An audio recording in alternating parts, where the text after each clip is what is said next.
Foi. Boa noite a todos. Bom, para quem não me conhece, meu nome é Enoque Gabriel Mandelbaum. Eu sou atualmente doutorando no Departamento de Ciência Política da Universidade de São Paulo e também sou pesquisador no Grupo de Estudos sobre Ásia, do Núcleo de Pesquisa em Relações Internacionais da USP, Núcleo de Estudos e Análises Internacionais da Unesp, e também realizo pesquisas no âmbito da Sociedade de Estudos sobre Hong Kong e também do Observatório da Segunda Guerra Fria. A minha área de pesquisa tem se centrado principalmente sobre China e sobre transições de tipos de regime, né? E as diversas formas de regimes políticos. Bom, então, a apresentação de hoje intitulada Disseminando a Democracia na Ásia, o ativismo digital da aliança do chá com leite, vai buscar analisar principalmente a forma como essa aliança digital surgiu, né, quais são as estratégias usadas pelos seus membros para a promoção da democracia em diferentes países da Ásia e também vamos fazer uma breve análise das implicações políticas nas atividades dessa aliança no cenário do Sudeste Asiático e do leste da Ásia. Pode passar, por favor. Obrigado. Bom, em relação é, a... Bom, para nós compreendermos as atividades dessa aliança, nós primeiro temos que entender o cenário geopolítico da Ásia, né? E, no caso, um elemento central são as transformações da China sob Xi Jinping. Por quê? Porque desde a ascensão de Xi Jinping à liderança do Partido Comunista Chinês em 2013, a China tem demonstrado maior confiança e proatividade no cenário internacional, né? O Xi ele abandonou o slogan do Deng Xiaoping, né, ocultar a força e aguardar a oportunidade, né, o Taoguang Yanhui, que na época possuía o intuito de fazer com que a China desenvolvesse relações cooperativas com o Ocidente como forma de atrair investimentos, né? Até porque a China ela ainda estava se recuperando dos efeitos da Revolução Cultural, né, lançada pelo Mao, que acabou em 76, com a morte do Mao, e também ela tinha a função de fazer com que a China ela passasse a ter uma maior integração nas cadeias internacionais de valor, né? Inclusive, um dos principais elementos que levaram ao desenvolvimento econômico chinês foram os investimentos das empresas estrangeiras no delta do Rio da Pérola, somente nas regiões adjacentes a Hong Kong, onde se estabeleceram as principais fábricas, né, de produtos manufaturados, e a China se tornou a maior produtora, né, de bens industrializados do mundo, né, devido a esse processo. E isso também levou ao milagre econômico chinês, que até entre 78 e 2008, a China cresceu aproximadamente 10% ao ano, e ela passou a se tornar um ator de grande influência no plano internacional, né? E, mais justamente a ascensão do Xi Jinping ao governo chinês, na liderança do governo chinês, este passou a enfatizar que Pequim deve perseguir uma diplomacia de potência. Então, o que significa a diplomacia de potência? A ideia de que a expansão da influência chinesa no plano internacional é o principal pilar para que a China ela seja alçada a uma posição de não só de grande potência, mas até mesmo de superpotência, que é um objetivo do Partido Comunista, né, até 2049, quando será o centenário da Revolução. Então, e quais são e como nós vimos, né, as transformações sob essa nova orientação de diplomacia de potência. Né, essa mudança ela é evidente no aumento de gastos da China com suas capacidades militares, né, principalmente a China ela tem investido muito no aumento do seu arsenal nuclear.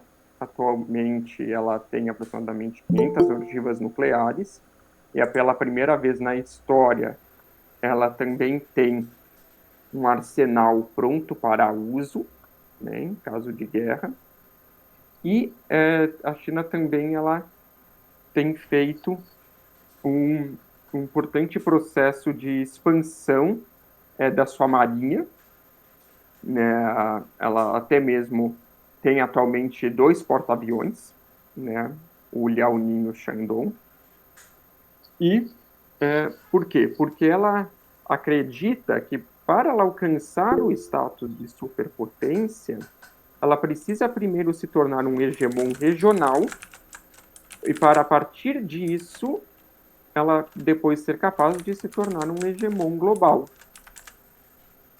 né? E essa aspiração chinesa é algo que aparece muito nos discursos das lideranças do Partido Comunista, né? Principalmente nesse processo, a China ela tem visado expulsar a presença dos Estados Unidos na região do Indo-Pacífico. Então, o que ela tem feito é um processo de militarização do Mar do Sul da China, né? Ela tem construído bases militares em ilhas que estão sendo disputadas com seus vizinhos do Sudeste Asiático, né, e Taiwan, como as Ilhas Spratly, as Ilhas Paracel e o atol de Scarborough. E ela também tem intensificado as disputas no Mar do Leste da China, especialmente com o Japão e também com Taiwan, em relação às ilhas de Aoi e Senkaku, né, por exemplo. Então, a China ela tem adotado uma postura muito mais agressiva com o intuito de estabelecer a sua presença regional, né? Além disso, a China também tem investido muito em expandir a sua influência global somente por meio da iniciativa do Cinturão e Rota, que foi lançada em 2013. Né? Quem não sabe, a iniciativa do Cinturão e Rota ela é um enorme projeto de infraestrutura orçado em US$ 1 trilhão. Ele visa conectar a China por meio do cinturão terrestre, né, que é um cinturão que atravessa a Ásia Central e chega à Europa. Atualmente existe inclusive uma linha férrea que conecta Madrid a Pequim. E a rota ela conecta a China também à Europa, mas por via marítima, por meio da orla do Sudeste Asiático. E ela conecta a China até o Mediterrâneo, né, passando pelo Canal de Suez. Então, e a China tem usado a iniciativa do Cinturão e Rota para financiar grandes projetos de infraestrutura, principalmente portos, aeroportos, inclusive instalação de linhas de fibra ótica, né, a construção também de construções de grandes proporções, né, como estádios, né, redes de energia, né, por exemplo. E isso tem gerado grande preocupação, né, dos Estados Unidos e de seus aliados, justamente porque sempre existe o risco de que a China venha, no futuro, a militarizar, né, esses essas construções, porque caso os países que contraíram dívidas, né, em grandes proporções com a China, ela pode acabar tomando, né, esses bens, né. E o que aconteceu já com o porto de Hambantota, no Sri Lanka, por exemplo, que é um porto que a China construiu,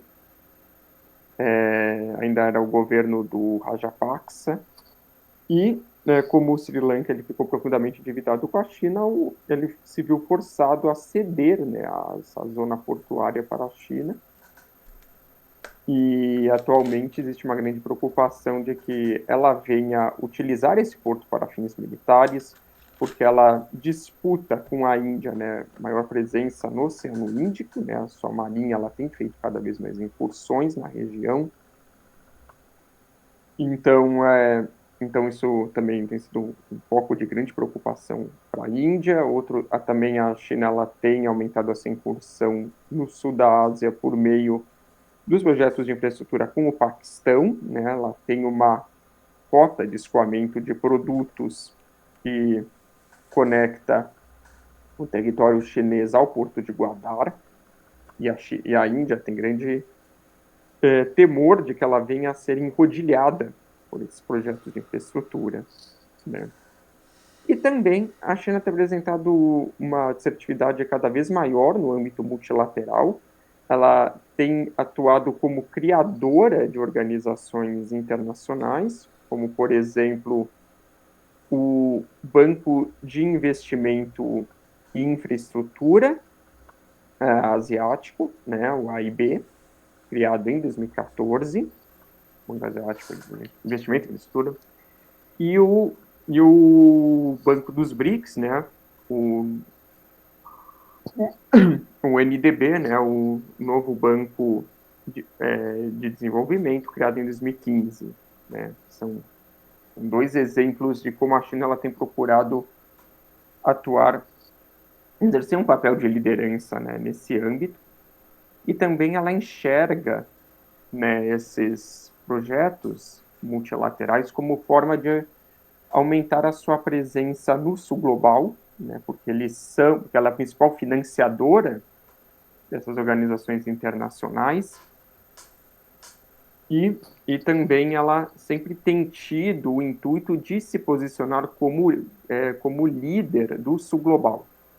Né? Essa que é uma das grandes referências da política externa chinesa. Né? E ela sempre também faz a criação desses órgãos sempre sob uma retórica de cooperação sul-sul, né? de aprofundar suas relações com o sul global, e nesse ponto o Sudeste Asiático ele tem sido um dos focos, né, dessa ambição chinesa, né? E também ela sempre usa muito a retórica win-win, né, que seria a ideia de que existe um benefício mútuo na relação entre esses países e a China. Então, já no plano doméstico, desde que Xi Jinping assumiu o poder em 2012, as autoridades chinesas elas intensificaram a repressão de ativistas pró-democracia, de defensores de direitos humanos, dos direitos das mulheres, dos direitos trabalhistas, dos direitos linguísticos das minorias étnicas, bem como de estudantes de esquerda, né, que não professam o socialismo com características chinesas, que é propalado pelo Partido Comunista, e também de reformadores legais, né, que desejam que a China ela tenha cada vez mais um rule of law, né, um respeito por pelo menos alguma forma de Estado de Direito, e dessa forma ela também silenciou todo tipo de crítica pacífica ao governo e também aumentou muito a repressão religiosa,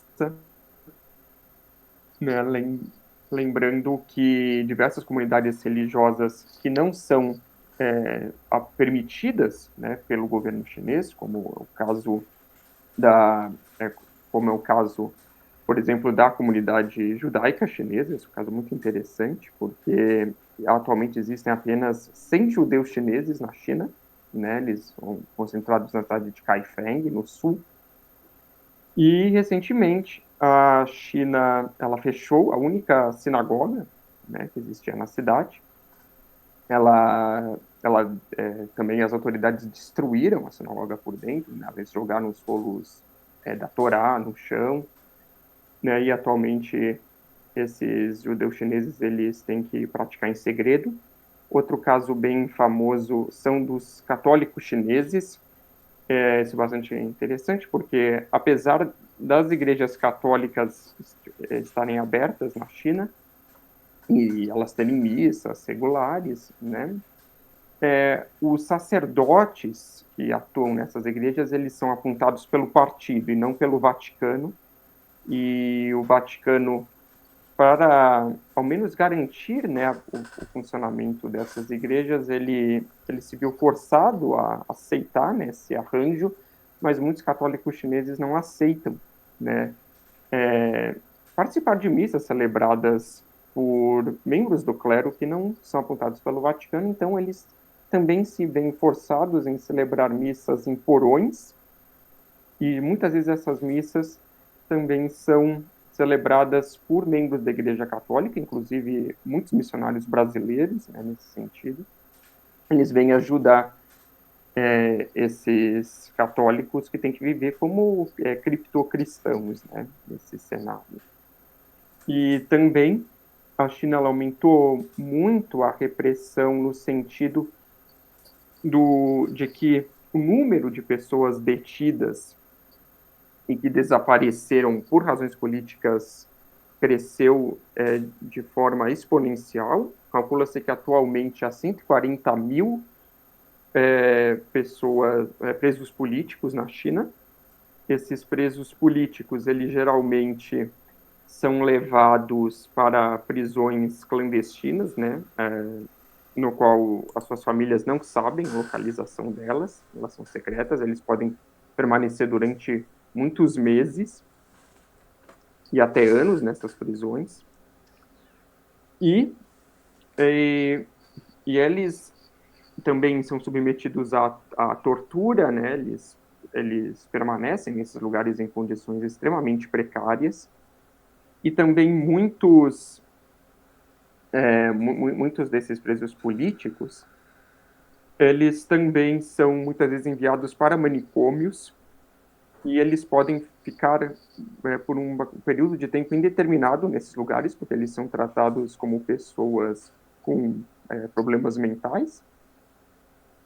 Mas uma coisa bastante interessante de como funciona a repressão chinesa é que, muito raramente, esses presos políticos eles vão ser condenados à morte, né? Muito diferente do que era a repressão soviética, que geralmente enviavam para campos de trabalho, ou eles eram passavam por um julgamento muito rápido, né? E eles eram logo levados para uma execução sumária. No caso chinês, a repressão chinesa ela está mais preocupada em promover a reeducação política dessas pessoas. Então, geralmente, eles são enviados para as prisões.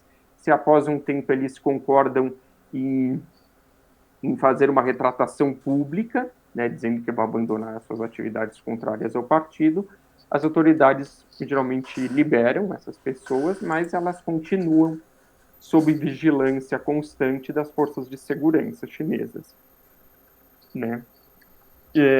Então, essa dinâmica é bastante particular do regime autocrático que vigora na China. Pode passar para o próximo slide, por favor. Obrigado.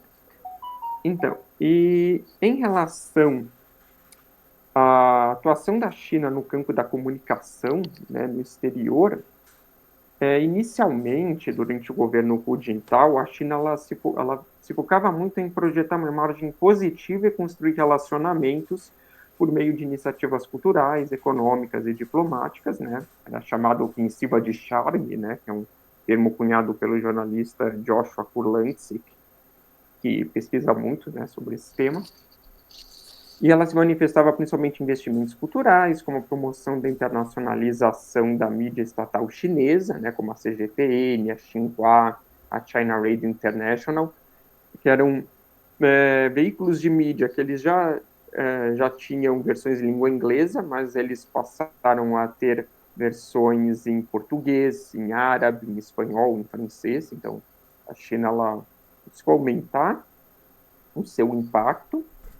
E também, outro elemento é a expansão do ensino do mandarim em todo o mundo por meio da criação da rede global de institutos Confúcio. Atualmente há aproximadamente 500 institutos Confúcio no mundo, muitos deles localizados em universidades de renome, né? Aqui no Brasil, por exemplo, nós temos institutos Confúcio na FAAP, em São Paulo, na Unesp, na Unicamp, né? São alguns exemplos. E também, embora também há muitas críticas, né, em relação aos institutos Confúcio, porque os professores que se enviados pelo Instituto Confúcio, eles também são escolhidos a dedo pelo partido, né, pelo Ranban, que é um órgão central que vai cuidar dessa parte de promoção cultural, né, e sobretudo de ensino de língua chinesa. E, eles sempre escolhem as pessoas consideradas mais leais ao partido, e durante as aulas, né, esses professores, eles geralmente procuram evitar discussões que envolvam críticas, né, ao Partido Comunista Chinês, especialmente temas considerados sensíveis, como Tibete, Hong Kong, né, Xinjiang, né, Taiwan.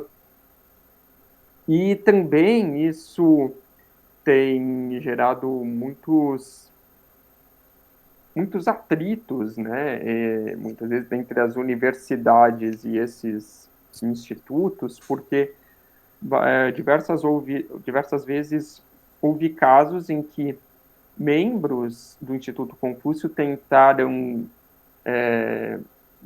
barrar, né, a realização de eventos às universidades que eram contrários aos interesses do governo chinês. No caso recente foi da Universidade de Salamanca, no qual a universidade se viu obrigada a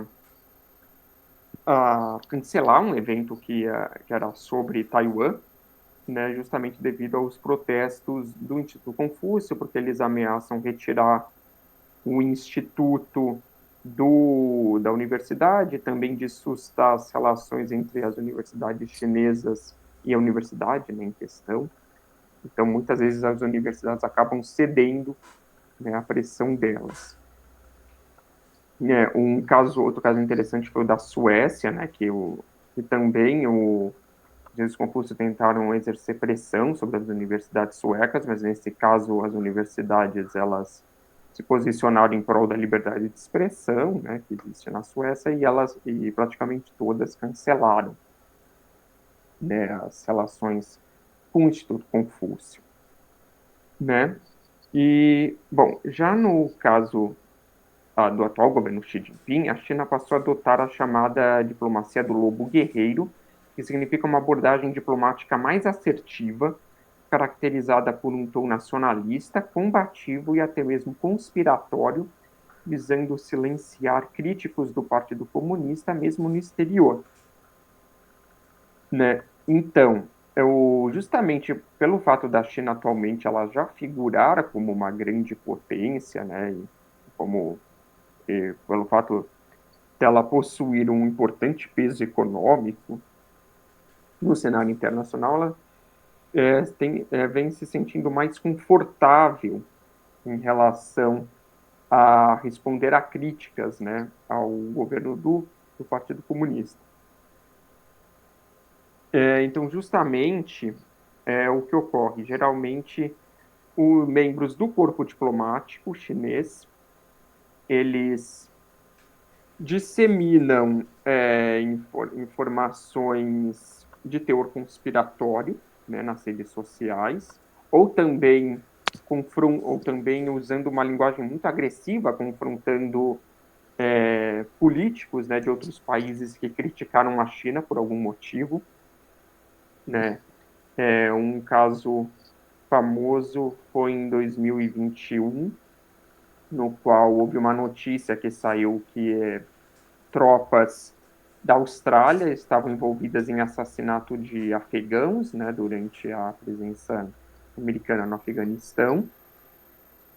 E então, então justamente o embaixador chinês na Austrália, ele postou, né, uma notícia criticando a Austrália, e por sua vez a Austrália respondeu de forma bastante negativa. E então geralmente tem ocorrido de forma bastante frequente, né, esses embates entre o corpo diplomático chinês e representantes de outros países nas redes sociais, principalmente no Twitter. E também a atuação dos grupos cybernacionalistas chineses, que geralmente compartilham as postagens das autoridades chinesas nas redes sociais e os defendem de críticas feitas por outros usuários. Então, tem também ocorrido na China a ascensão da atuação desses grupos cybernacionalistas, né? Eles são chamados de Umao, né, que significa 50 centavos. Por que isso? Porque esses grupos cybernacionalistas, na verdade, eles surgiram na internet chinesa, né? Somente no Weibo, que apesar da internet na China ela ser muito controlada, ao mesmo tempo ela é muito contestada por esses diversos grupos políticos, né? E eles têm uma cultura de ter muitos fóruns de discussão em relação ao governo. E esses grupos cybernacionalistas, eles são geralmente acusados por grupos liberais, né, e anti-partido comunista, de que eles recebem 50 centavos por cada postagem que eles fazem para o partido, né? Mas isso não é exatamente verdade, porque esses grupos cybernacionalistas, eles se dividem em dois subgrupos, que tem um grupo voluntário de cybernacionalistas, no qual eles defendem o partido porque eles realmente apoiam a ideologia do partido, eles acreditam que a China só vai se modernizar e se industrializar sob a liderança do Partido Comunista Chinês. Eles também valorizam muito o fato do Partido Comunista Chinês ter sido o primeiro partido a ter unificado o território chinês, né, pela primeira vez na sua história. E também existem aqueles grupos cybernacionalistas que são contratados pelo partido para fazer postagens defendendo a China, né? Uma pesquisa recente feita em parceria pela Universidade de Stanford, pela Universidade de Harvard, mostrou que a China contrata aproximadamente 2 milhões de pessoas para defender o país nas redes sociais, e essas pessoas contratadas, elas realizam a postagem de aproximadamente 450 milhões, né, de posts, né, todos os anos em prol da China. Né? Então existe já esse cenário, e é muito interessante porque existe essa interpenetração entre a internet chinesa e a internet ocidental, até porque é possível acessar a internet ocidental, né, na China por meio de VPN, né? O partido ele tende a fazer vista grossa para o uso, né, dessa ferramenta, porque ele parte do princípio de que, apesar do fato das pessoas que usarem o VPN, elas vão ter acesso a conteúdo censurado na China, o partido acredita que mesmo assim elas vão saber diferenciar, né, notícias da mídia estrangeira que estão, né, simplesmente atacando o partido, e elas vão, no geral, permanecer fiéis, né, à liderança do Partido Comunista. Né? Eles têm essa crença. Então, elas inicializam uma repressão um tanto soft nesse sentido, né? Dificilmente alguém vai para a cadeia por usar VPN na China. É muito diferente da realidade da Coreia do Norte, por exemplo. Você realmente pode ser enviado no campo de trabalho se você tiver acesso à mídia estrangeira.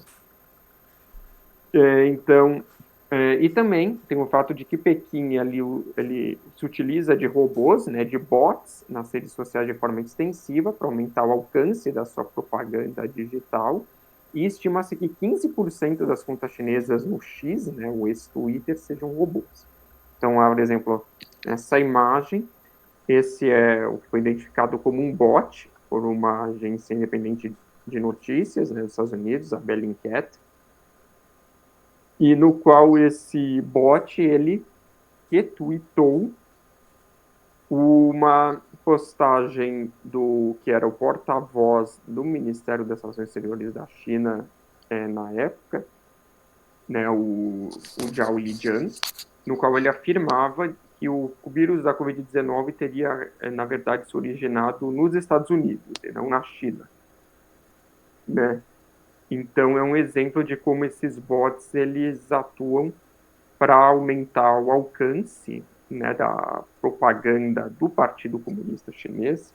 Também outro dado interessante é que a propaganda na cultura política chinesa não é considerado algo negativo, né, pejorativo, mas é considerado um trabalho que o partido deve fazer como forma de se defender de seus inimigos políticos, né, faz parte da luta política, né, e, inclusive, atualmente, o ministro do Ministério de Propaganda da China,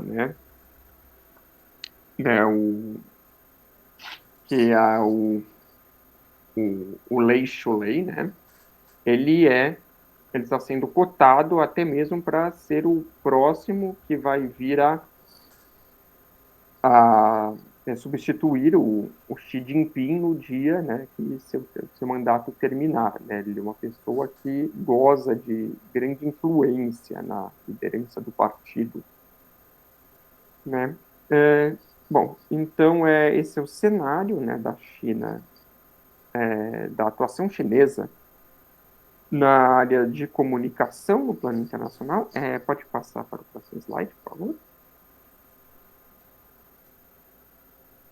Muito obrigado. E, bom, dado esse cenário de fundo, fica mais fácil entendermos o nascimento da aliança do chá com leite, né? A Milk Tea Alliance, né? E como ela nasce? No dia 9 de abril de 2020, o autor tailandês Bachiraoit Bright Tiwari, ele curtiu no X a imagem de um fotógrafo que mostrava Hong Kong ao lado do Japão, Tailândia e Singapura como se fossem países diferentes.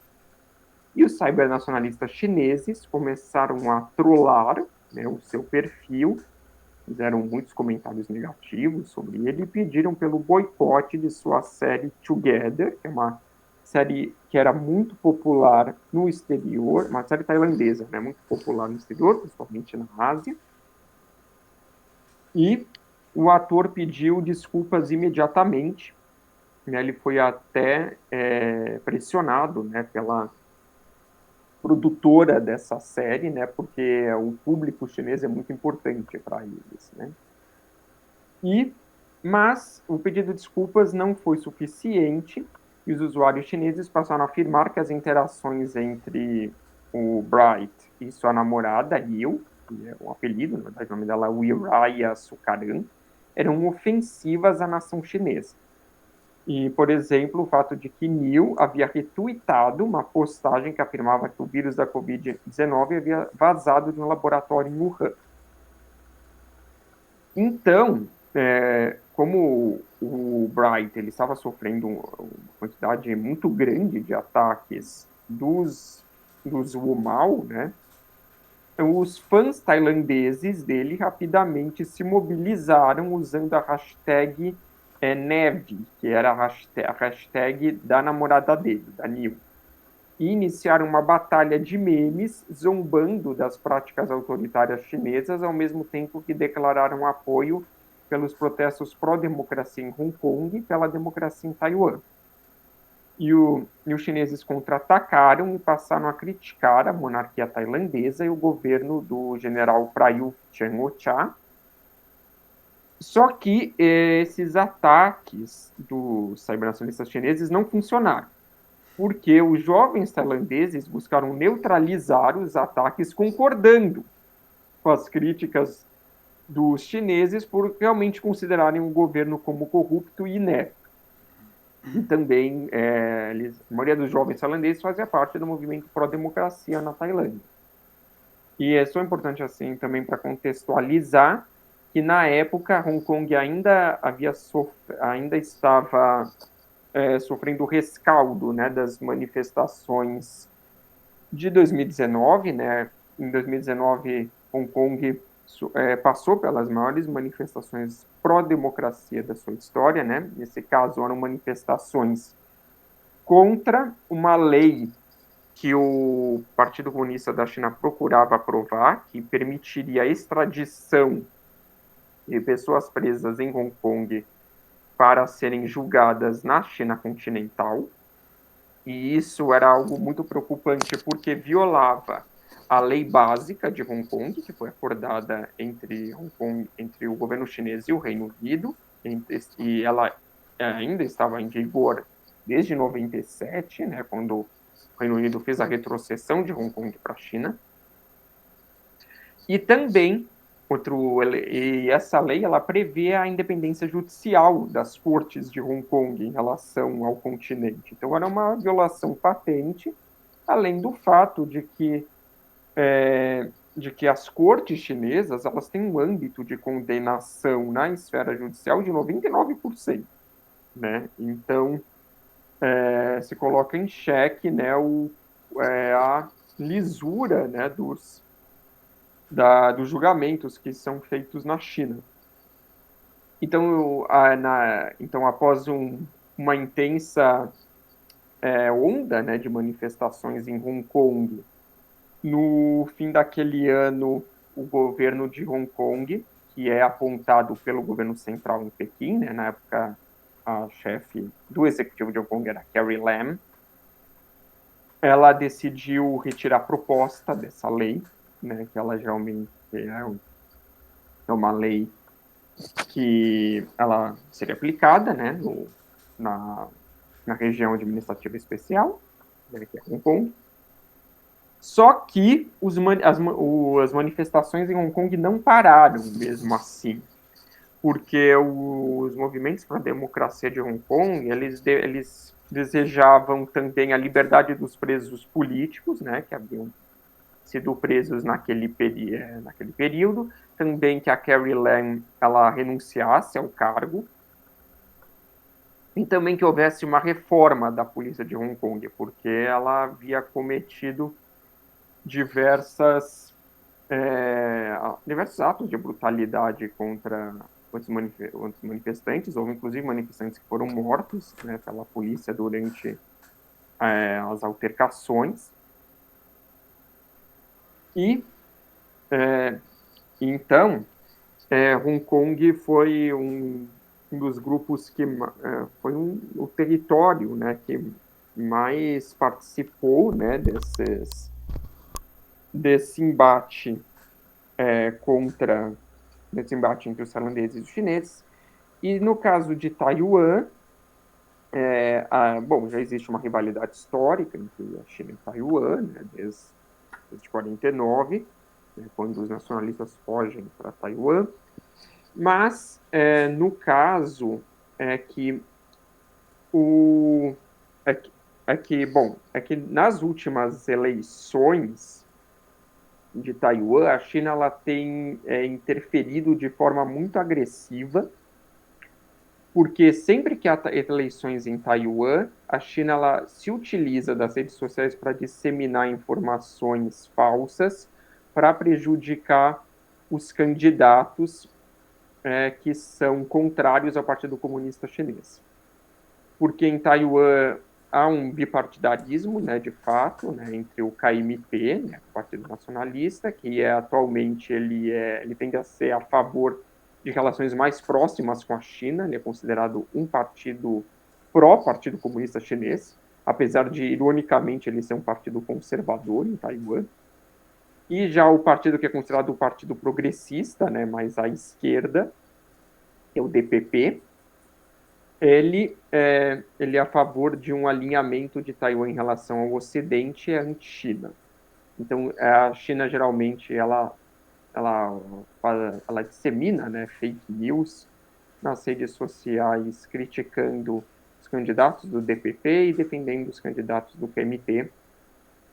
E, nesse caso, e também outro elemento que na época estava muito aflorado, é que durante a pandemia de Covid-19, a China ela estava muito resistente em permitir uma investigação da OMS em relação às origens do Covid, e o governo de Taiwan ele vinha afirmando que o Covid só se espalhou porque a China demorou, né, para avisar as autoridades da OMS de que a epidemia, né, estava ocorrendo no país, né, ainda no começo, né, o que não permitiu que houvesse uma ação rápida para evitar que ela se tornasse uma pandemia.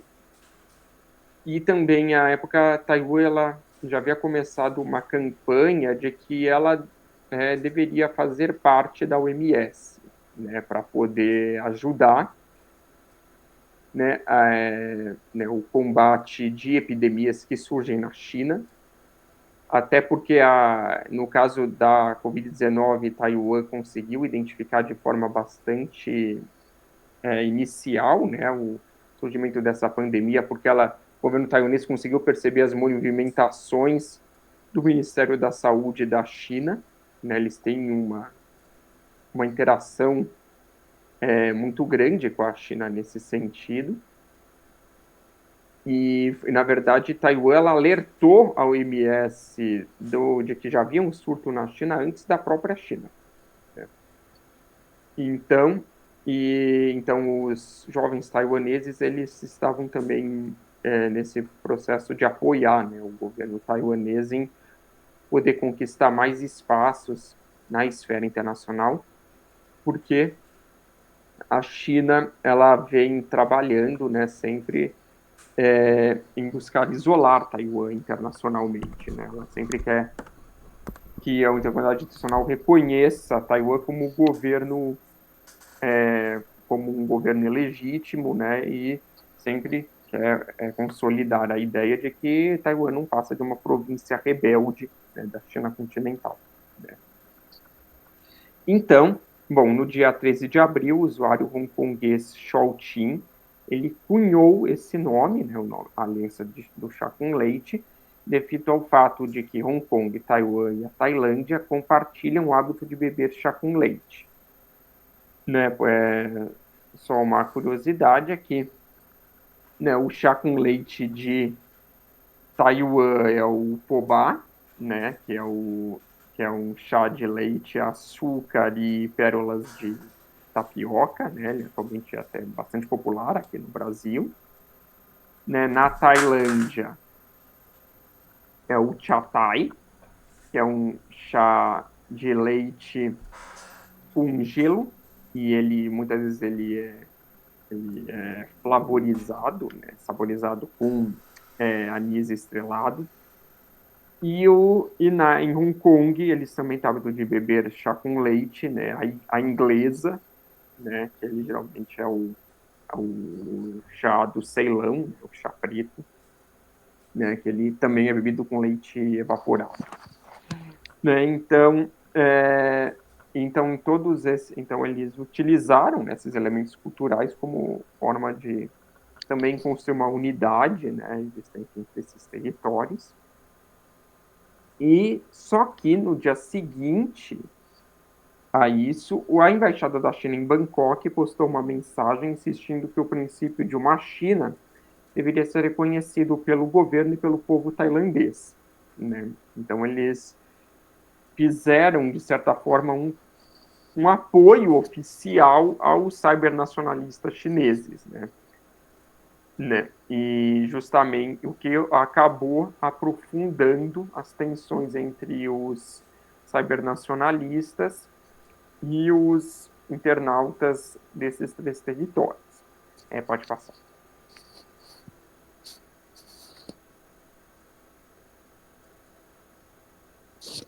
Bom, aqui é só fica mais fácil visualizar, né, a linha do tempo. Então, aqui na esquerda, nós temos a postagem inicial do fotógrafo tailandês, que... Desculpa, por favor, ele na Tailândia.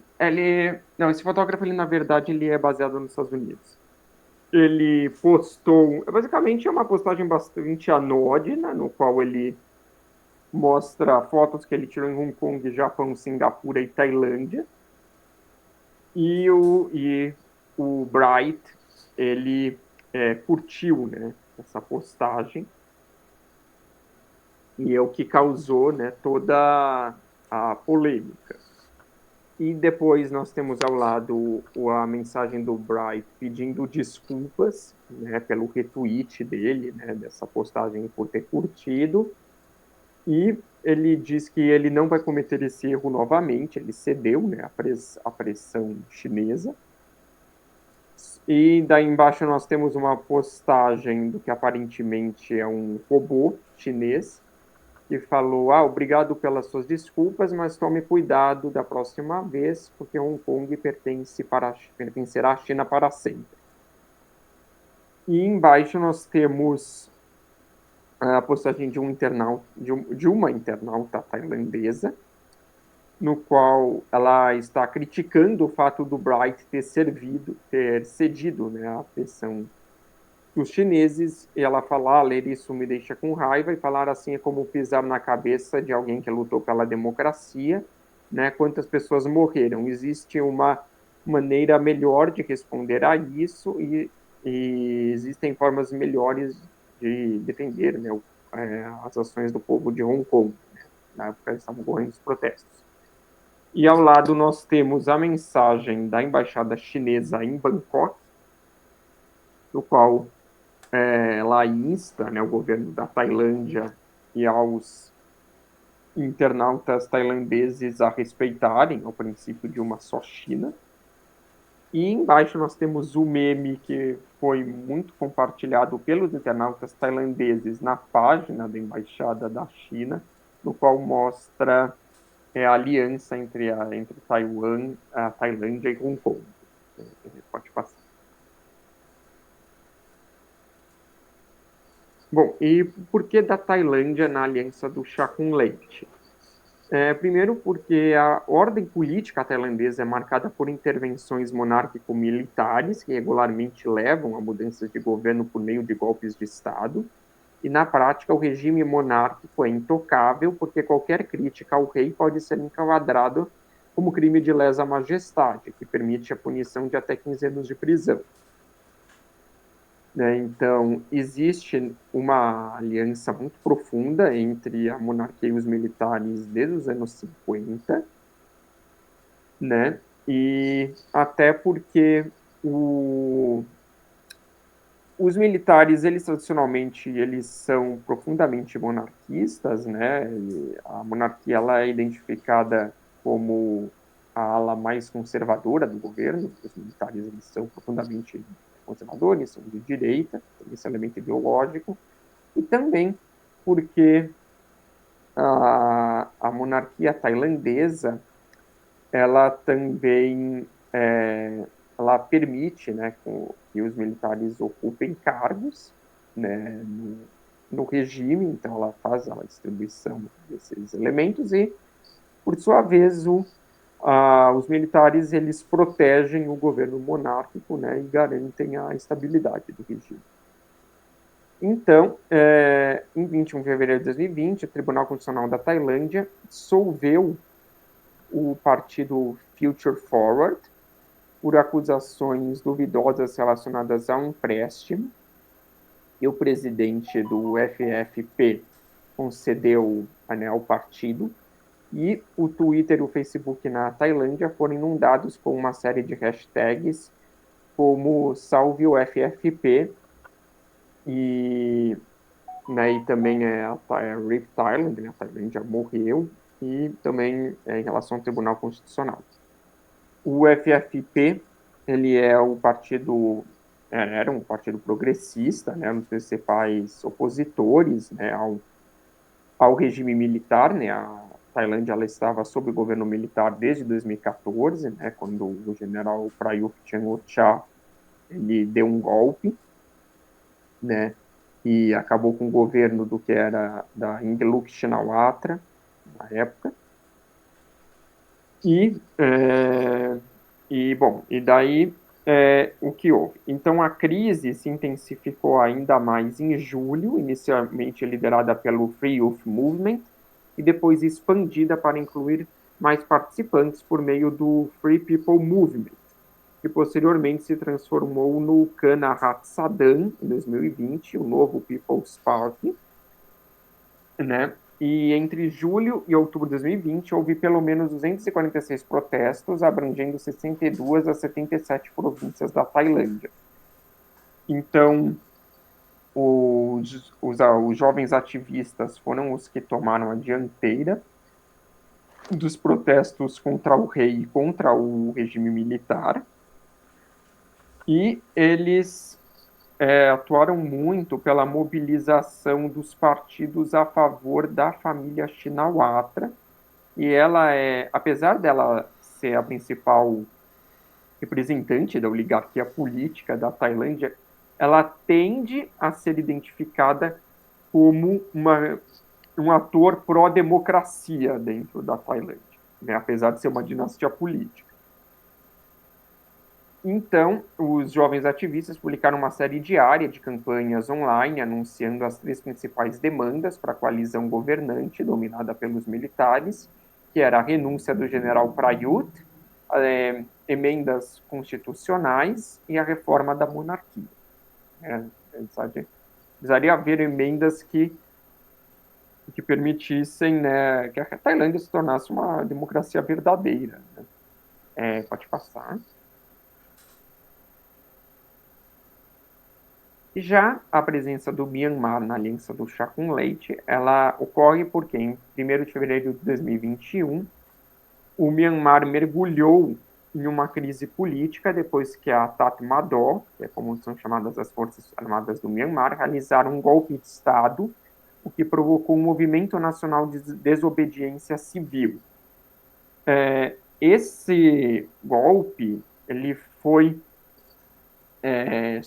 suscitado pelo fato da Aliança Nacional para a Democracia, que era da Aung San Suu Kyi, ela havia vencido as eleições parlamentares, de modo que ela passaria a controlar o parlamento, porque ela havia alcançado maioria. Então, sentindo-se ameaçado, o governo militar ele realizou esse golpe de Estado, apesar do fato de que, mesmo durante o período considerado semidemocrático, né, do Myanmar, que esteve sob a liderança da Aung San Suu Kyi, os militares eles ainda ocupavam posições-chave no governo e eles ainda atuavam como um importante veto player, né, em todas as decisões do governo.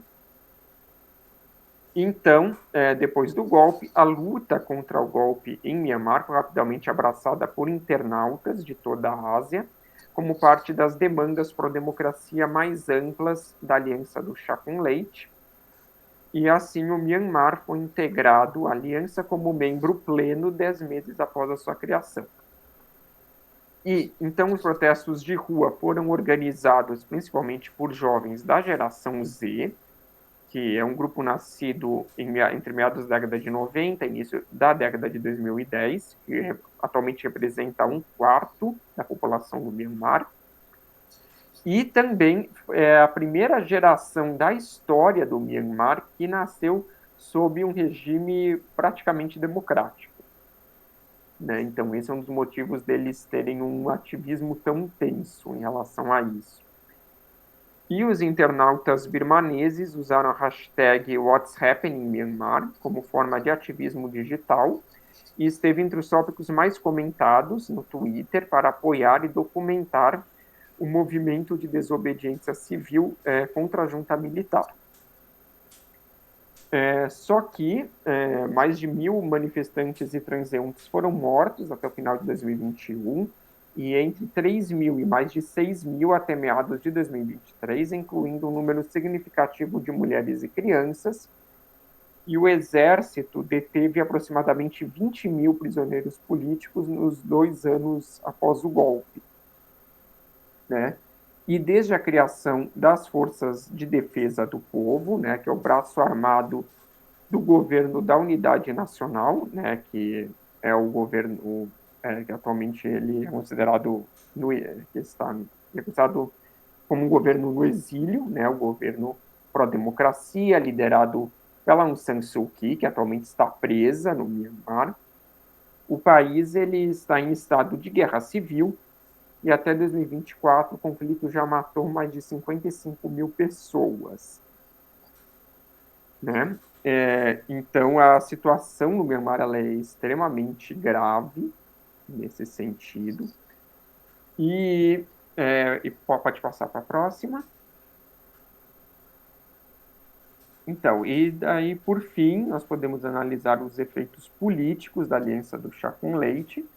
Ela, primeiro, essa aliança evoluiu de uma ação coletiva de internautas individuais para uma comunidade digital imaginada, pois apesar de seus membros provavelmente, apesar do fato de que seus membros provavelmente não vão se conhecer, né, pessoalmente, eles entendem que fazem parte de uma comunidade que enfrenta os mesmos desafios autoritários, né? Então se comporta é, as, como as comunidades imaginadas, né, caracterizadas pelo Benedict Anderson, né, na formação dos Estados Nacionais. Então, a CL, ela também é, de certa forma, uma comunidade imaginada digital. E, bom, apesar do controle militar da política tailandesa desde o golpe de 2014, os partidos de oposição ganharam tração significativa nas eleições de 2023, especialmente devido ao ativismo online da Aliança do Chá com Leite. E o partido Move Forward ganhou maior número de assentos, mas foi dissolvido pela Corte Constitucional por tentar mudar as leis relativas à lesa majestade, o que é considerado inconstitucional na Tailândia, é proibido. E isso levou o partido Pheu-thai, associado à família Shinawatra, a formar um governo aliando-se a partidos apoiados pelos militares. Então, é importante notar aqui que, assim como ocorreu durante a semidemocracia do Myanmar, os militares eles continuam sendo atores políticos muito importantes na Tailândia, apesar desse processo de liberalização, né? E em 2024, a Paetongtarn Shinawatra, né, filha do ex-primeiro-ministro Thaksin Shinawatra, tornou-se a primeira-ministra mais jovem da história da Tailândia, aos 37 anos. Ela também é a segunda mulher a liderar a Tailândia, depois da sua tia, né, a Inuluk Shinawatra. E sua ascensão seguiu-se a destituição do seu antecessor, o Isreta Tavisin, pelo Tribunal Constitucional, devido a violações éticas. E a Paetongtarn foi eleita com forte apoio de seu partido e aliados, mantendo a maioria no parlamento. E já no caso de Hong Kong e Taiwan, esses continuam a enfrentar as ameaças impostas pelo Partido Comunista Chinês em relação aos seus regimes baseados em direitos civis e políticos. No caso de Hong Kong, é uma situação particularmente grave, porque depois que o partido aprovou a nova Lei de Segurança Nacional em junho de 2020, que é uma lei que criminaliza todo e qualquer tipo de associação ilegal, né, e manifestação contra o Partido Comunista Chinês, e também proíbe qualquer tipo de apoio estrangeiro, né, eles proíbem colusão com forças externas. Esses grupos políticos, de ativistas políticos, eles foram desmantelados, né? Um caso famoso foi o Demosistô, né, que era um grupo de jovens ativistas pró-democracia, né, liderado pelo Joshua Wong, né, que já havia liderado as manifestações de 2014, né, o movimento dos guarda-chuvas. Ele atualmente está preso. E também houve, então, um êxodo da grande maioria dos ativistas pró-democracia de Hong Kong desde então, inclusive de acadêmicos também que pesquisam sobre a política hongkonguesa. E também houve o fechamento de mídias de órgãos de mídia independente em Hong Kong, que eram mais críticas ao partido. como o Apple Daily, por exemplo. O dono do Apple Daily, que é um magnata, né, o Jimmy Lai, ele também continua preso. E, ao, e também políticos, ex-políticos, né, pró-democracia de Hong Kong, né, que eram do Conselho Legislativo, né, o Lai Po, também continuam presos, né, como a Cláudia Mo, por exemplo. E poucos desses ativistas foram soltos. Um caso famoso é até da Agnes Lam, que também era uma das líderes do Demosistô. Ela se fez uma retratação pública, né? Falou que não vai mais se opor ao partido. E então ela foi solta e ela se mudou para o Canadá desde então. E já no caso de Taiwan, a situação ela não se alterou muito ao que já era, né? Os ativistas taiwaneses eles continuam a criticar de forma bastante intensa, né, o Partido Comunista Chinês nas redes sociais. E em todas as eleições a China continua a apoiar o KMT, né, por por meio de bots, né, disseminação de notícias falsas. E também, muitas vezes, a China ela se utiliza da importância do seu mercado para as empresas taiwanesas, ameaçando que eles não poderão fazer negócios na China continental. Ou também muitas vezes, ela desincentiva os turistas chineses a visitarem Taiwan, que é uma outra fonte de renda muito importante para Taiwan, né? Então, ela se utiliza de todos esses meios, né, para interferir nas eleições taiwanesas, nesse sentido, e também continua ameaçando Taiwan de invasão, né, de fazer uma reunificação à força. Né, recentemente, o Xi Jinping falou que a opção militar para a reunificação de Taiwan não está descartada, até porque na mentalidade dos líderes do Partido Comunista Chinês, a China ela nunca será uma grande potência se ela não realizar a reunificação de todo o território chinês, que inclui Taiwan. E até no ano passado, né, ela até estendeu a linha de 9 traços, né, que é aquela linha a linha, né, que aparece nos mapas chineses, que inclui os territórios disputados no Mar do Sul da China, e essa linha passou a incluir Taiwan também. Então, atualmente é uma linha de 10 traços.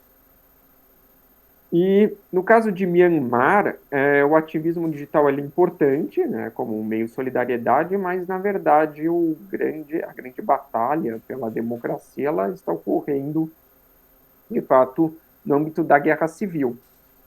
E recentemente as forças de defesa popular elas conquistaram territórios no leste e no centro do país. Então, eles têm tido alguns ganhos, mas a maioria dos analistas considera que ainda vai ser uma batalha muito dura para que algum dia eles vençam, né, a junta militar, até porque existe uma diferença de recursos muito grande, né?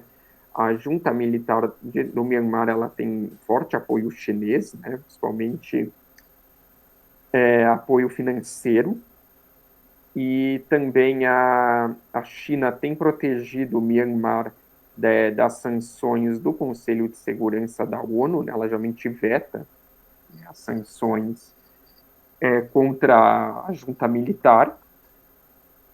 E também outro dado interessante é que as forças da junta militar ela tem muito apoio da minoria Rohingya, que é muçulmana, porque durante o governo da Aung San Suu Kyi, apesar de ser uma semidemocracia, o governo fazia a vista grossa do massacre do povo Rohingya pelos budistas do Myanmar. Então, isso fez com que as lideranças do povo Rohingya se posicionassem a favor da junta militar, e atualmente eles também têm marcado presença nas fileiras do,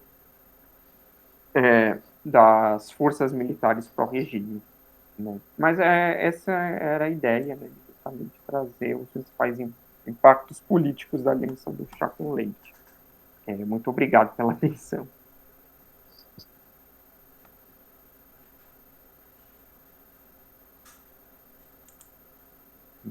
É bom isso.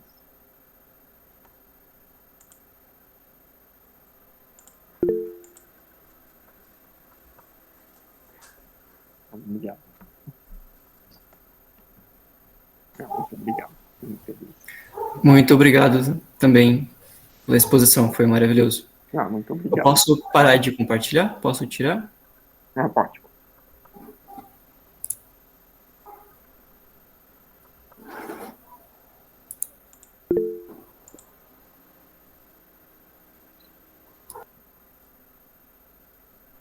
Então, Enoque, obrigado, cara. Muito bom mesmo. Eu tenho várias dúvidas sobre esse fenômeno, um fenômeno interessante e geracional, talvez. Eu acho que você concorda, que é uma coisa muito. Você mencionou a coisa da geração Z falando de Myanmar, né? Mas parece ser, num contexto geral, assim, ser um fenômeno muito ligado à internet, ao anonimato que ela permite às pessoas, né? Mas ao mesmo tempo isso está sendo usado para geração de solidariedade, que é muito nova, é importante em certos contextos. Eu tenho uma pergunta sobre qual é o futuro que você vê para esse tipo de movimento e esse tipo de solidarização.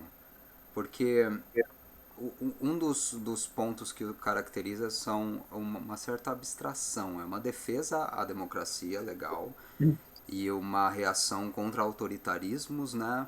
Mas que não se traduz em primeiro, em ligação com outros grupos dentro das sociedades onde atua, tirando o caso de Myanmar. Aí sim, eu acho que eles estão ligados muito até à guerrilha, né? A gente que está lutando mesmo, pegando em armas.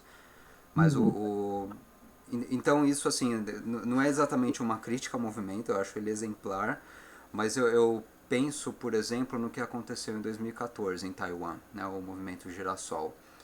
A geração que estava protestando lá atrás, em 2 anos, virou uma pessoa chamada Audrey Tang, que era uma mulher trans, né, uma anarquista, tá, uma hacker, conseguiu pasta de ministério no governo como uma independente, né, quebrando também uma tradição bipartidária de Taiwan, que foi uma coisa muito única. Ela é uma líder da juventude muito atuante. Então, em poucos anos já se viu essa geração que estava protestando traduzindo os seus interesses e suas demandas em política mesmo, né? Em atuação política devida. Então, como que isso acontece em Hong Kong, por exemplo, e na Tailândia? Que eu nem imagino qual a repercussão e como você, como cientista político, vê o futuro desse grupo. Então, é muito interessante porque eu até recentemente, eu recentemente, inclusive, apresentei uma pesquisa sobre a situação do campo pró-democracia em Hong Kong, né? É, foi um, foi um evento sediado em Hong Kong, né? E essa é uma questão que também todos têm se perguntado por lá, né? Inclusive os acadêmicos hongkongueses.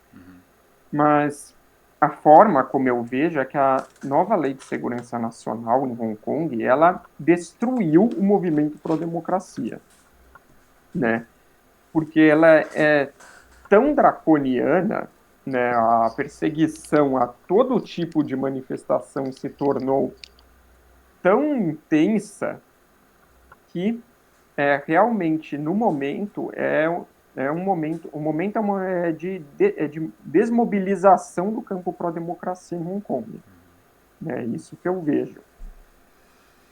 Tanto é que, bom, como a maioria das organizações pró-democracia em Hong Kong, a grande maioria delas não existe mais, né, e os ativistas tiveram que ir para o exterior,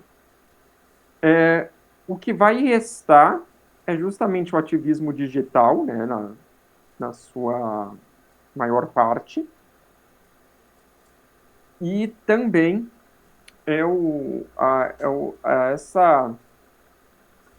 esse silenciamento da oposição em Hong Kong lembra muito o, é, o como se diz? a repressão, né, a Revolução Húngara em 56, né, pela União Soviética, e logo após a Revolução, né, as ordens soviéticas elas lançaram um período de terror que durou 6 anos, né, a grande maioria das lideranças húngaras que eram contra o Partido Comunista Soviético, elas foram executadas. E depois o movimento pró-democracia na Hungria ele só voltou a se reenergizar só nos anos 70. Ou seja, só uma geração depois, né, que não havia crescido durante os anos de terror, que foi a que justamente se levantou, né, e depois ela até teve um papel importante no processo de solução, né, da União Soviética, né, quando teve muitos momentos para a democracia. Então, eu acredito que Hong Kong vai passar por uma experiência muito parecida, né? Eu acho que vai demorar, acho que praticamente uma geração para que esse movimento pró-democracia ele volte a se fortalecer. Porque Hong Kong não tem opção, né? Não existe, ela não tem uma separação geográfica, né? Como o caso de Taiwan, né? Tem um estreito. Ela não, ela está totalmente submetida à possibilidade de que Pequim sempre pode enviar, né, as tropas militares para acabar com as manifestações, pode fazer algo até parecido com o que ocorreu em Tiananmen, né, em 89, nada descarta isso, até porque Hong Kong atualmente ela já tem uma guarnição muito grande do Exército de Libertação Popular da China, né, justamente para manter a estabilidade no território, né? Então e você vê os discursos dos membros do campo pró-democracia de lá, e eles sempre têm um tom muito pessimista, né, nesse sentido, né? Então eu acho que é muito difícil, né, que o movimento pró-democracia de Hong Kong ele tenha ganhos no curto prazo. Já no caso de Taiwan, o caso de Taiwan é o fato de que a maior parte da população taiwanesa ela prefere o status quo. Eles não são nem pró-independência, porque eles sabem que uma independência geraria uma guerra assim, automática com a China, né? Afinal, eles alcançaram níveis de prosperidade que eles também não estão dispostos a abrir mão disso para passar por uma guerra. E também a maior parte da população também não é a favor de uma unificação política, de fato, com a China, né, de viver sob o regime de um país, dois sistemas, que a China vem oferecendo ao longo dos anos, porque eles viram o que aconteceu com Taiwan, que é o fato de que a China destruiu o que havia de semidemocracia, né, por lá. Então, para eles, o mais confortável é permanecer no status quo, no qual eles são um país independente de fato, mas não de iure, né? E também, justamente, eles têm um ativismo digital muito forte, é uma sociedade altamente digitalizada, inclusive devido ao fato de que em Taiwan é muito comum que existam parcerias público-privadas na implementação de políticas públicas. Eles têm muitas parcerias com o setor de tecnologia, né, somente por meio de uso de apps, né, por exemplo, durante a pandemia eles usaram somente apps de celular para rastrear pessoas que poderiam estar infectadas, e eles tiveram muito sucesso durante a maior parte da pandemia em evitar o aumento de número de casos, né, no território. E também o fato de Taiwan ser a maior produtora do mundo de microchips, né? Então isso é algo muito presente, né, na sociedade taiwanesa, nessa interação com a tecnologia. E E daí justamente os políticos, né, tanto do KMT quanto do DPP, eles vêm se utilizando cada vez mais das redes sociais para se promover por causa disso. E outro dado interessante também é que o governo do DPP, ele tem se focado muito em lançar campanhas para que a população saiba se defender de campanhas de desinformação lideradas pela China, né? Têm muitas políticas educacionais voltadas para o letramento digital, né, nesse sentido.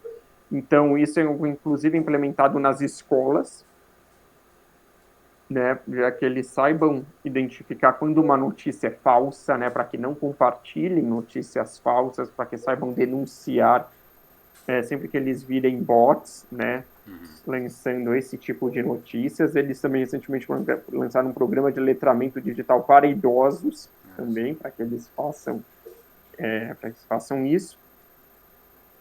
Então, a área digital em Taiwan é um setor realmente muito vibrante, né? Inclusive, a área de programação por lá é uma área, assim, realmente uma das áreas que mais emprega no país. Eu até tenho conhecidos, né, que atuam nessa área em Taiwan, né? E eles falam que atualmente o setor cresceu tanto que atualmente ele já está até supersaturado. E, bom, em relação à Tailândia, o que nós temos é um movimento de maior abertura, de maior liberalização. Até recentemente, né, a nova primeira-ministra, né, a Shinawatra, ela afirmou que ela apoia o casamento de LGBTQIA+, né? Isso era uma antiga reivindicação, né, na Tailândia, até porque culturalmente a Tailândia ela sempre foi mais liberal, digamos assim, em relação a essas questões, né? Sempre teve um movimento trans muito forte, né? Mesmo na produção cultural tailandesa são muito populares os programas de TV do tipo Boys Love, né? No qual aparecem formas de relacionamento LGBT. E só que essa pauta nunca havia sido levada para frente devido ao regime militar, que é profundamente conservador. Então, houve uma abertura maior nesse campo dos direitos civis, né, na Tailândia, o que é algo muito positivo justamente para o movimento pró-democracia, né, porque isso permite que ele ganhe mais espaços no seu processo de contestação contra as ações somente da monarquia, né, e dos atores militares presentes na ordem política tailandesa. Né? Então, eu acho que isso é bastante importante. Também outro elemento que vem aparecendo é que a monarquia ela vem sendo cada vez mais criticada, o que até recentemente era algo muito raro, né? O rei Bhumibol, ele era muito amado pelo povo tailandês, ele era muito popular, ele sempre tinha agido de forma a manter os militares longe da atuação política, né? Ele sempre teve, apesar dele ter sido protegido pelos militares, ele evitava que eles tomassem atitudes pretorianas, né? Ele sempre teve um elemento estabilizador, sempre evitou que o país também evitou que o país caísse em qualquer forma de guerra civil, como ocorreu no Myanmar, né? Ele sempre tinha esse papel de mediador das forças políticas, né, dentro do governo, né? Ele mantinha muito um caráter de neutralidade, né, eu diria isso, né, perante o povo tailandês. E o filho dele, o o Vajralongkorn, ele é totalmente o oposto, né? Porque ele tem demonstrado assim grande desprezo pela situação econômica do povo tailandês, né? Ele vive mais na Europa, né? Somente ele mora numa mansão no sul da Alemanha, né? Ele tem muitas esposas e ele fica mais na Alemanha do que na Tailândia, né? E ele já foi até motivo de discussões no parlamento alemão, né? De por que a Alemanha permite que um líder não democrático, né? Fique no país. E também ele tem se utilizado de forma bastante ampla as Forças Armadas para reprimir qualquer tipo de manifestação contra a monarquia, né? Então ele tem uma popularidade muito negativa hoje em dia na Tailândia, né? Ele é visto como um rei extremamente autoritário, né? E também inepto, né? E ele também tem uma postura muito ele tem uma postura assim pouco diplomática, né? Lembra pouco a postura do pai dele, né? Ele é muito ele é muito autoritário nas decisões dele. Ele não segue os protocolos, né, da corte, né? Ele tem tatuagens, ele fala de forma mais direta, né? E ele também, né, tende até mesmo a se vestir de forma mais informal, né, do que seria esperado de um rei, né? Porque o rei ele tem um status de divindade, né, na Tailândia. E então todos esses motivos fazem com que haja um aprofundamento da crise política, né, tailandesa. Então, agora é preciso ver se o governo da Shinawatra vai conseguir justamente continuar negociando, né, tanto com a monarquia quanto com os militares, para manter esse espaço de poder que eles conquistaram. E isso é até interessante que eles já vêm mostrando que vão fazer isso, porque eles estão governando por meio do apoio de partidos que são a favor, né, dos militares, né, apoiados pelos militares. Okay. Então, eu diria que houve esse movimento. E para a aliança do chá com leite em si, eu acho que é muito positivo, acho que ela vai continuar não só existindo, quanto prosperando, porque ela é sustentada justamente por essa geração Z da Ásia, que é altamente digitalizada. Atualmente, outros países vêm demonstrando interesse de apoiar a aliança do chá com leite, como o caso da Índia, principalmente, porque nos últimos anos a China e a Índia têm tido muitas escaramuças de fronteira, né? Justamente na região do Himalaia. Então, os internautas indianos têm expressado muito apoio, grande apoio à aliança. Eles, inclusive, expressaram apoio em fazer parte da aliança, porque eles também têm o Masala Tea, né, que também é o by leite. Né? Então, eles propuseram que a Índia também seja uma uma membra também plena, né? E também houve um apoio muito grande por parte dos internautas filipinos, porque a Marinha Chinesa tem feito cada vez mais incursões no que as Filipinas entendem como seu mar territorial. Geralmente, as embarcações da Marinha Chinesa eles usam canhões d'água contra os marinheiros filipinos, o que tem dificultado, né, as atividades econômicas na região.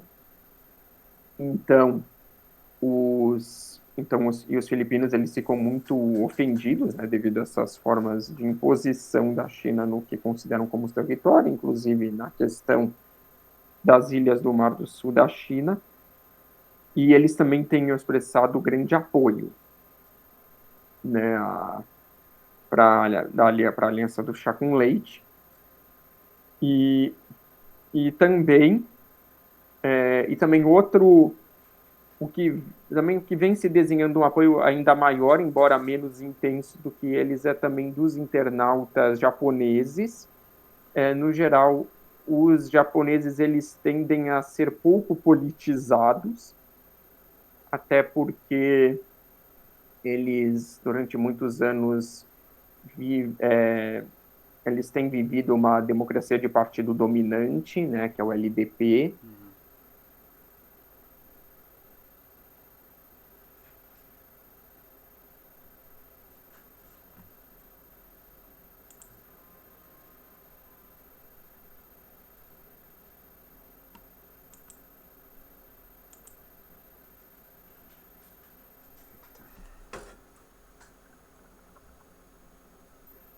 Porque eles ficaram muito tocados pelos ativistas jovens de Hong Kong, né, durante as manifestações, né, da forma como eles vinham enfrentando o Partido Comunista Chinês, também porque a China ela, ela vem reivindicando cada vez mais a soberania, né, sobre as ilhas de Aoi e Senkaku. A Marinha Chinesa tem feito cada vez mais incursões em áreas próximas a Okinawa, que é território japonês.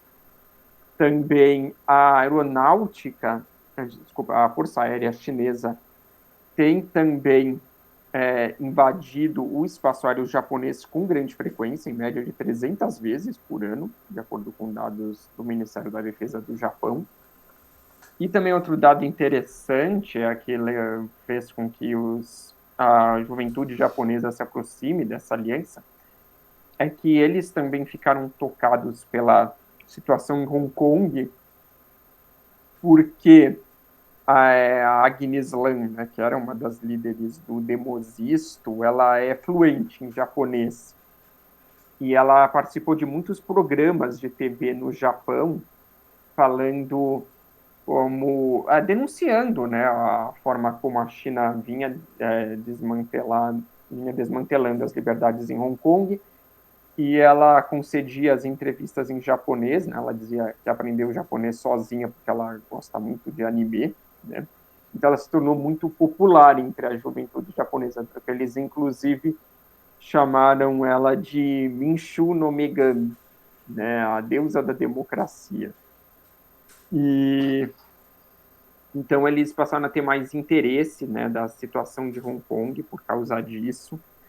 Também outro dado foi a guerra na Ucrânia, né, que a China ela tem expressado grande apoio pela Rússia, né, na guerra na Ucrânia. E na mesma época surgiram relatórios de que a Rússia ela chegou a ter um plano de invadir o Japão, né, de acordo com um ex-membro do FSB, ele relatou isso. Então, a opinião pública japonesa em relação à Rússia caiu muito, até porque a Rússia também reivindica as Ilhas Kurilas, né, no norte do Japão. Então, eles veem o apoio a esse movimento pró-democracia como uma forma de fazer frente a essa aliança russo-chinesa. Bom, então eu diria que como a juventude do leste asiático e do leste da Ásia é altamente digitalizada, eu acredito que essa aliança ela não só vai perdurar, como ela vai aumentar, né? E também nada impede que internautas de outras regiões do globo, que por algum motivo sintam que a China, que os investimentos chineses são deletérios, né, para os seus países, podem vir até mesmo apoiá-los, né? Então eu acredito que essa aliança veio para ficar, né? Não, legal, obrigado pela resposta, Enoch. Uhum. Mais alguém quer fazer pergunta, minha gente? O Cássio pediu para avisar que ele teve que sair por causa de trabalho, tá? Mas quem quiser colocar no chat, fique à vontade, ou podem abrir o microfone de vocês.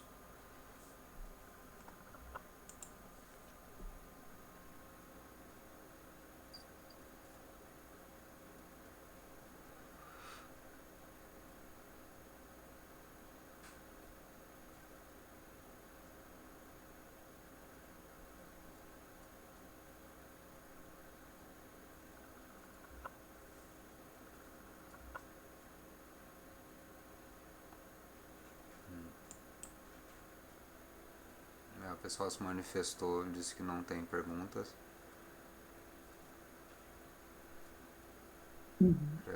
Apenas quero ouvir um pouco o professor sobre diplomacia brasileira.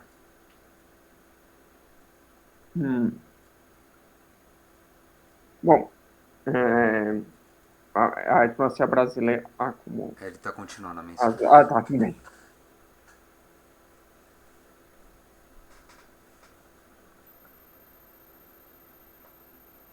Bom, a diplomacia brasileira para a China... certo. Bom, então, justamente, a diplomacia brasileira para a China, ela tem sempre se orientado em promover as relações Sul-Sul, em preservar a China como importante importador de commodities, principalmente porque o agronegócio brasileiro tem grande influência, né, sobre o Itamaraty. Né, a China é uma das principais importadoras, né, tanto de carne bovina, suína, de frango, bem como de minério de ferro, de soja, né, do Brasil. E então existe esse elemento que eu diria que é perene, até porque a relação Brasil-China se aprofundou porque a opção que se fez nos governos do Partido dos Trabalhadores de impulsionar as exportações para a China acabou levando a uma reprimarização da pauta exportadora brasileira. Então, o Brasil ele acabou se tornando mais dependente do mercado interno chinês, mas o Brasil ele também tem uma situação vantajosa nas relações com a China, porque ele está numa posição superavitária, né, nas relações comerciais com o país. Né, são relações da ordem de 150 bilhões de dólares. Então para o Brasil também é interessante permanecer como um parceiro comercial, né, próximo da China. Né? Então tem esse elemento. Também outro elemento é o fato de que, pelo menos no caso do Partido dos Trabalhadores, os seus governos eles apoiam muito os BRICS, né, porque os BRICS são vistos como um importante mecanismo para as cooperações Sul-Sul e também para aumentar as relações econômicas com a China. E também o BRICS ele também é importante para aumentar a presença brasileira em mercados do sul global, principalmente na África, que inclusive é um continente no qual o Brasil ele acabou perdendo terreno desde a crise política, né, que se iniciou de fato em 2016, né, e também devido à quebra das grandes construtoras brasileiras que tinham grande presença, né, nos países africanos, principalmente devido à Operação Lava Jato. Então, existe esse interesse do governo brasileiro e também o Brasil ele acredita que utilizar-se do BRICS e do apoio chinês também tem um elemento positivo, que isso faria com que ele ganhasse apoio do sul global, né? O BRICS ele é uma plataforma, ele é visto como uma plataforma que ele pode se posicionar como uma liderança do sul global, embora diversas vezes ele também acabe competindo com a China, né, pela liderança, né, dos países em desenvolvimento, mas ele acredita que se ele conseguir angariar esse apoio, né, de forma sustentada, isso pode facilitar com que no futuro a diplomacia brasileira ela atinja um dos seus grandes objetivos, que é conseguir um assento permanente no Conselho de Segurança, né, que é algo pelo qual o Brasil vem lutando desde a criação da ONU. Então, as relações com a China também têm esse importante elemento. Outro dado também bastante interessante, pouco se fala, é o fato de que a China ela também já é uma das maiores fornecedoras de equipamentos militares para os países latino-americanos, e acredita-se que no futuro ela vai se tornar a maior fornecedora, ultrapassando os Estados Unidos, Estados Unidos e Israel, né? Isso pode ocorrer realmente até 2050.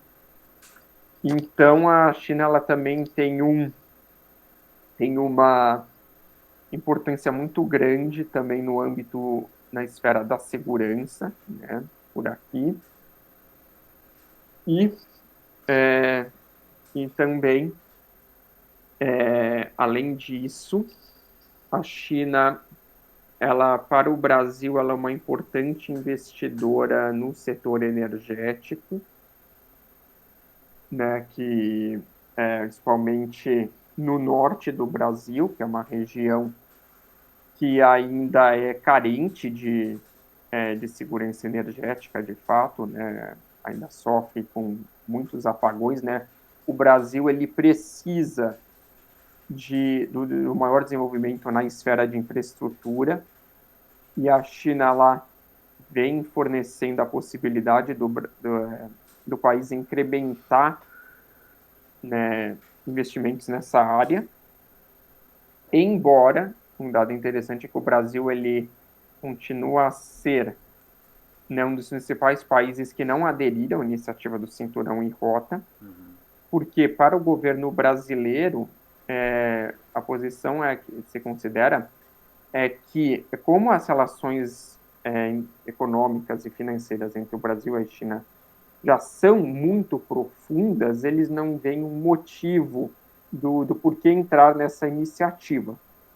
Eles não veem quais ganhos qualitativos seriam decorrentes disso, né, já que há relações muito positivas nessa área.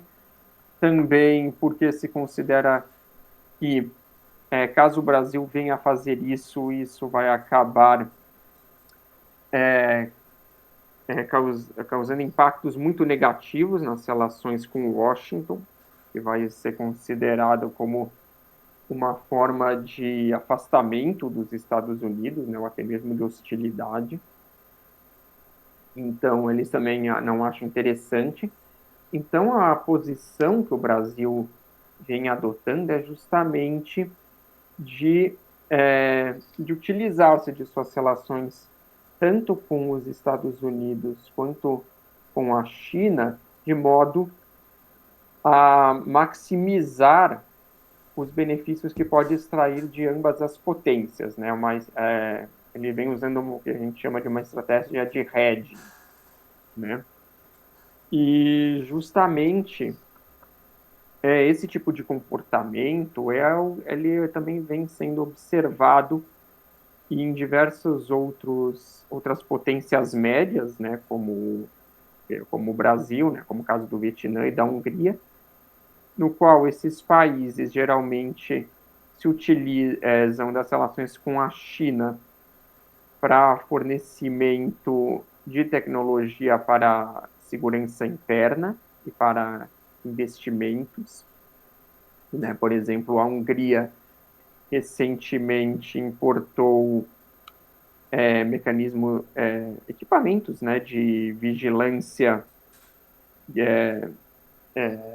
para a manutenção da estabilidade no país, né, até porque atualmente está sob um regime autocrático, né, do Viktor Orbán, mas ao mesmo tempo ela vem se utilizando do apoio americano para o incremento de suas forças de defesa, né, então esse é só um exemplo. E o Brasil ele vem procurando também utilizar-se essas relações com os Estados Unidos para fortalecer somente a parte de equipamentos, né, das Forças Armadas, né, também a segurança externa, e no campo interno, ele vem aprofundando a cooperação com a China, né? Recentemente, a Polícia Federal fechou um acordo de cooperação com o Departamento de Segurança Pública da China, o Ministério de Segurança Pública chinês, no qual prevê que agentes da Polícia Federal podem ser enviados para lá para passarem por treinamento, né? E também eles têm interesse nessa cooperação com a China como forma de aumentar o combate que existe aqui no Brasil, a atuação do crime organizado chinês, né? O Brasil ele ainda é muito deficitário nesse tipo de combate, porque a maioria dos agentes da Polícia Federal eles não são fluentes em língua chinesa, né? Então eles são muito carentes desse apoio das autoridades chinesas para isso. Então justamente o que vem se desenhando é o fato do Brasil ele procurar se posicionar se colocar numa posição de neutralidade no que parece ser uma segunda guerra fria, né, que vem se formando entre Estados Unidos e China, né, mais nesse sentido. E também outro dado interessante, que eu acho que precisa ser notado, é que eu não acho impossível que internautas brasileiros passem a conferir apoio, talvez no futuro, à aliança do chá com leite, porque a direita no Brasil, né, somente alinhada ao presidente Bolsonaro, ela tem uma retórica muito anti-chinesa. Então pode ser que eles venham a apoiar manifestações, né, relativas a questões políticas na Ásia, e justamente vir apoiá-los. Até lembrando que ainda em 2018 houve uma visita de parlamentares a Taiwan, e a embaixada chinesa lançou uma nota criticando, né, falando que o Brasil deveria respeitar o princípio de uma só China, e daí houve uma grande mobilização de internautas brasileiros, né, declarando apoio a Taiwan, né? Aí também porque na época o parlamento, o legislativo brasileiro havia cumprimentado, né, a vitória do DPP nas eleições de Taiwan, né? E daí o governo de Taiwan, em resposta, inclusive, agradeceu o Brasil, né, e aos brasileiros pelo apoio que eles haviam demonstrado, né, pelo país, né, e inclusive alguns internautas taiwaneses, eles indicaram que os internautas brasileiros eles eram aliados importantes, né, na luta deles contra a China, né? No caso, quando isso ocorreu, foi na época da eleição da presidente Tsai Ing-wen, né? Ainda em 2020, né? Foi o segundo mandato dela. Então, mas é mais para trazer esse cenário, né, de que essas redes de solidariedade, elas são globais, elas se ramificam, né, em contextos regionais muito diferentes, e elas também podem servir como canais de difusão de democracia, né? A literatura de estudos sobre mudanças de tipo de regime tem mostrado que as ondas de democratização, elas ocorrem de forma regional, como foi o caso da Primavera Árabe, né? E ocorre um fenômeno de contágio, digamos, entre entre os diferentes países. Então, essa rede ela pode vir, sim, a fortalecer a situação da democracia no leste, no sudeste da Ásia, até porque o sudeste da Ásia até hoje não tem democracias de fato, né? Ele tem apenas semidemocracias e regimes autocráticos. E enquanto no leste da Ásia, apenas o Japão, Taiwan e a Coreia do Sul que são democracias, né, nessa região do mundo. Então, eu acho que isso também traz perspectivas muito positivas para o futuro da democracia na região, não é? E ao mesmo tempo, eles vão ter que continuar se mobilizando, porque os regimes autoritários também vão cooperar para evitar que esses ventos pró-democracia, né, tenham frutos, né, por lá.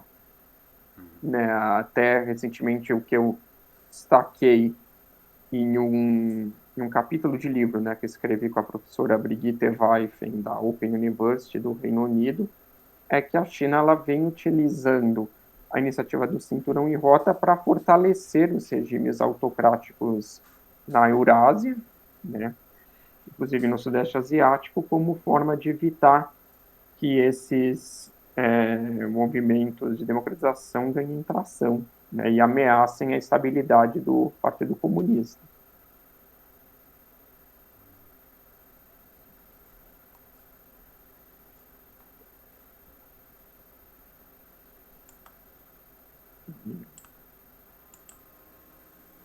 O João Paulo agradeceu a resposta. Acho que você está checando o chat, né? A gente já tem 9 horas, minha gente. Vocês têm alguma outra pergunta? A gente pode finalizar. O que vocês acham?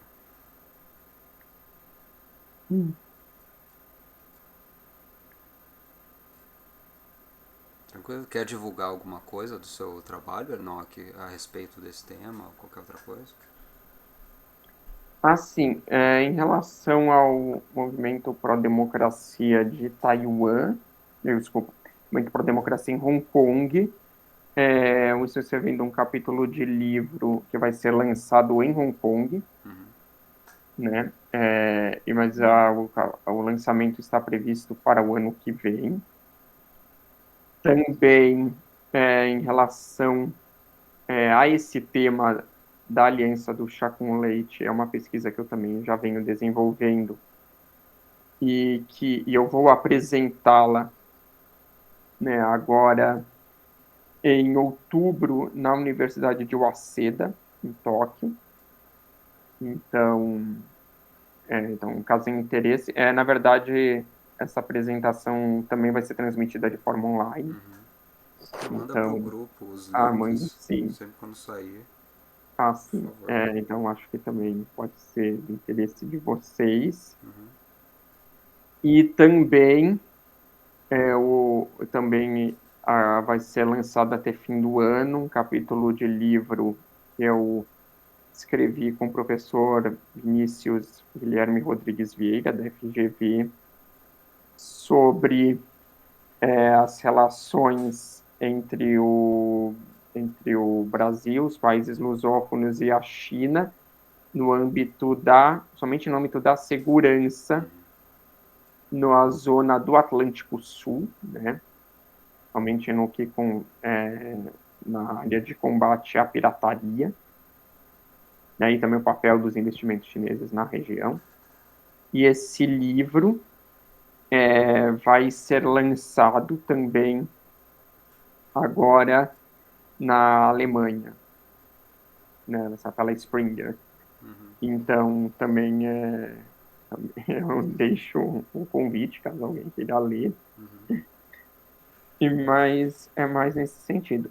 E também eu realizo postagens de forma bastante frequente sobre a situação política na China e também em relação à política externa chinesa no meu Twitter, que é @reinergabriel. Eu até posso escrever aqui no chat, mas eu tenho interesse de acompanhar.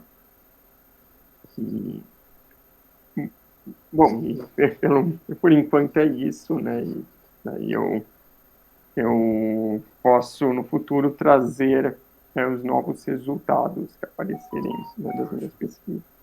Maravilha. Beleza, minha gente. Então, foi um prazer revê-los. Bem-vinda, Mônica. Apareça mais. É, obrigado pela presença de todos. Valeu, João Muito feliz. Paulo, Wilson. Fiéis ao Sastra sempre. Legal isso. Agradeço pelo interesse. A gente vai postar o vídeo, tá? Vai estar Ah, no canal do grupo. uhum. Beleza? Então, boa noite pra Perfeito. vocês. Boa noite. Muito obrigado. Falou. Foi bom.